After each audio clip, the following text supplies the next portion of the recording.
আসসালামু আলাইকুম। Customer phone দিয়ে কী বলে জানেন? ভাই আমার একটা ক্যামেরা লাগাতে হবে বাসাতে, দ্রুত এসে লাগাই দিয়ে যান। এবং সেই ক্যামেরাটা কোথায় লাগাতে হবে সেটাও সে বুঝে না, আর যে ক্যামেরা লাগাচ্ছে সেও বোঝে না।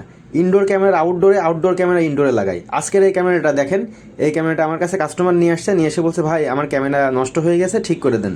তো এই ক্যামেরাটা আমি দেখেই বুঝলাম ইনডোরের ক্যামেরা আউটডোরে লাগানো ছিল, এই জন্য এই অবস্থা হয়েছে। এর পেছনের দিকটা দেখেন, এই যে পানি ঢুকে কী অবস্থা হয়ে গেছে। বিশেষ করে এর মেমোরি কার্ডটা যখন আমি খুলে দেখলাম যে এর অবস্থা খুবই খারাপ। এটা একটা অ্যাপাসার ব্র্যান্ডের কার্ড, কিন্তু কার্ডটার অবস্থা দেখেন পানি ঢুকে কী হয়ে গেছে। তো আপনারা যারা ইনডোরের ক্যামেরা আউটডোরে লাগান, আউটডোরের ক্যামেরা ইনডোরে লাগান, প্লিজ এই কাজগুলো করবেন না। এইগুলো করবেন তো এইভাবে ধরা খাবেন।